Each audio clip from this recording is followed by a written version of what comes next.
नमस्कार सभी साथियों को।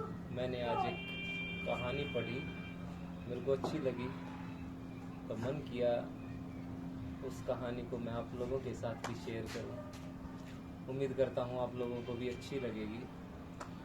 एक बार एक पिता और बेटी एक जंगल में कहीं जा रहे होते हैं। वो जाते हैं तो आगे उनके रास्ते में एक नदी आ जाती है।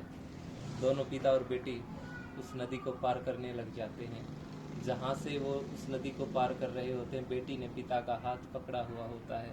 पानी निरंतर होता है, कम होता है। धीरे धीरे जैसे जैसे वो नदी में आगे बढ़ते हैं, पानी भी बढ़ता चला जाता है, पानी का स्तर बढ़ता चला जाता है और पानी का प्रवाह धारा भी तेज होती चली जाती है। जैसे ही वो ज़्यादा पानी में जाते हैं तो बेटी जो बात कहती है, वो बात सुनकर आप सभी लोग भावुक हो जाएंगे।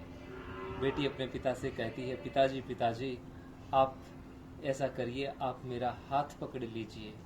तो पिता ने कहा, बेटी तुमने मेरा हाथ पकड़ा तो हुआ है, तुमने मेरा हाथ पकड़ रखा है या मैं तुम्हारा हाथ पकड़ूं, इन दोनों में अंतर क्या है बेटा, बात एक ही तो है। तब बेटी ने कहा, नहीं पिताजी, बात एक नहीं है, मैंने आपका हाथ पकड़ रखा है।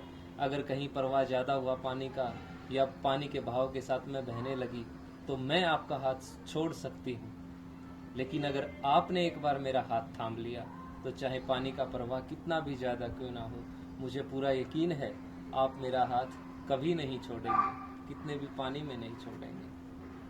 कहानी में भावुक और कहानी का संदेश यही है कि अपने पिता, अपने माता पिता, अपने परम पिता भगवान के ऊपर भी हमें उतना ही यकीन होना चाहिए जितना उस छोटी सी बच्ची को अपने पिता के ऊपर था, कि कितनी भी मुसीबत आ जाए, कितना भी गहरा पानी क्यों ना हो, पानी का वेग कितना भी क्यों ना हो, वो उसका साथ कभी नहीं छोड़ेगा।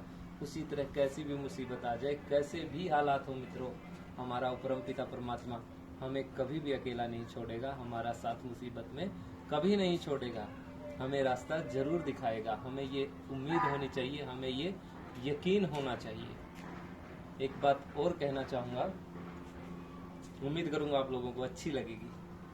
हर खुशी को खुशी मत समझो, हर खुशी को खुशी मत समझो, हर गम को गम मत समझो। दुनिया में अगर जीना है तो खुद को किसी से कम मत समझो। जिसको मेरी बात अच्छी लगी हो, लाइक कीजिएगा, शेयर कीजिएगा। धन्यवाद।